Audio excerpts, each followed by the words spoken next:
नमस्कार। आज की सबसे बड़ी और चौंकाने वाली खबर शेयर बाजार के उन गलियारों से आ रही हैं जहां हर पल करोड़ों का दांव लगता है। क्या 12 अगस्त को भारतीय शेयर बाजार की रफ्तार पर ब्रेक लग जाएगा? क्या देश भर के हजारों ट्रेडर्स ने मिलकर सिस्टम के खिलाफ एक बहुत बड़े विद्रोह का बिगुल फूंक दिया है? जी हां, सोशल मीडिया से लेकर दलालों के दफ्तरों तक सिर्फ एक ही चर्चा है और वो है 12 अगस्त को होने वाला नो ट्रेड डे। इस ऐतिहासिक विरोध प्रदर्शन की पूरी कहानी आज हम आपको विस्तार से बताएंगे, क्योंकि यह मामला सिर्फ एक दिन की छुट्टी का नहीं बल्कि आपकी जेब और बाजार के भविष्य से जुड़ा है। ट्रेडर्स की इस भारी नाराजगी का सबसे मुख्य कारण है क्लोजिंग ऑक्शन सेशन यानी CAS। इसे इसी साल 3 अगस्त से उन शेयरों के लिए अनिवार्य कर दिया गया है जिनमें फ्यूचर्स और ऑप्शंस यानी F&O का कारोबार होता है। अब आप सोच रहे होंगे कि आखिर इस नए सिस्टम में ऐसा क्या है जिसने ट्रेडर्स को सड़क पर आने के लिए मजबूर कर दिया। दरअसल इससे पहले शेयरों का क्लोजिंग भाव आखिरी 30 मिनट के औसत कारोबार भाव यानी VWAP के आधार पर तय होता था, लेकिन अब क्लोजिंग प्राइस के लिए ऑक्शन की व्यवस्था की गई है। ट्रेडर्स का सीधा आरोप है कि इस नए सिस्टम की वजह से शेयरों के अंतिम भाव में अचानक इतना बड़ा और अजीबोगरीब अंतर देखने को मिल रहा है कि छोटे और डे ट्रेडर्स की पूरी रणनीति फेल हो रही है।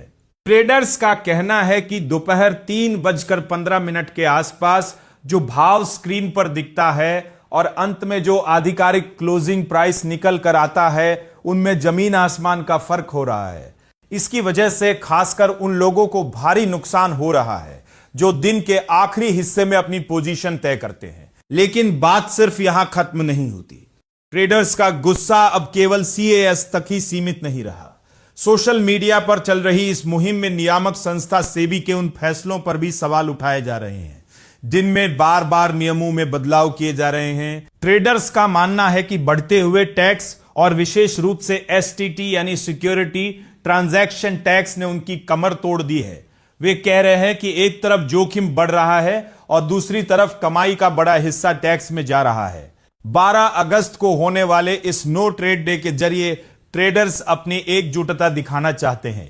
इस विरोध प्रदर्शन में लोगों से अपील की गई है कि वे उस दिन कोई भी नया ऑर्डर न लगाएं और अपनी खाली ऑर्डर बुक के स्क्रीनशॉट सोशल मीडिया पर साझा करें। हालांकि अभी तक किसी आधिकारिक ब्रोकर एसोसिएशन ने इस बॉयकॉट का समर्थन नहीं किया है, लेकिन जिस तरह से सोशल मीडिया पर यह चिंगारी फैल रही है उसे नजरअंदाज करना मुश्किल है। अब सवाल यह उठता है कि क्या बाजार का नियामक सेबी इस पर कोई सफाई देगा? सेबी का तर्क बहुत साफ है। उनका कहना है कि CAS की व्यवस्था ग्लोबल मार्केट के मानकों के अनुरूप है।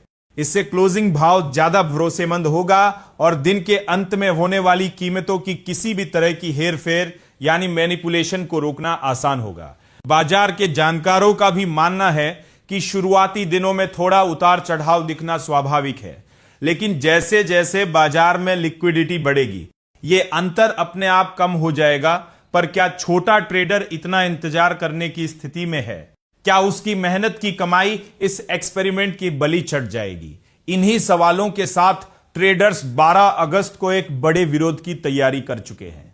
अब देखना यह होगा कि क्या 12 अगस्त को ट्रेडिंग वॉल्यूम में भारी गिरावट आती है या फिर बाजार हमेशा की तरह अपनी रफ्तार से चलता रहता है। मार्केट से जुड़ी इस बड़ी हलचल पर हमारी पैनी नजर बनी हुई है। जैसे ही इस मामले में कोई नया अपडेट आएगा हम सबसे पहले आप तक पहुंचाएंगे। अगर आपको यह विश्लेषण और जानकारी पसंद आई हो तो अपनी राय हमें कमेंट बॉक्स में लिखकर जरूर बताएं।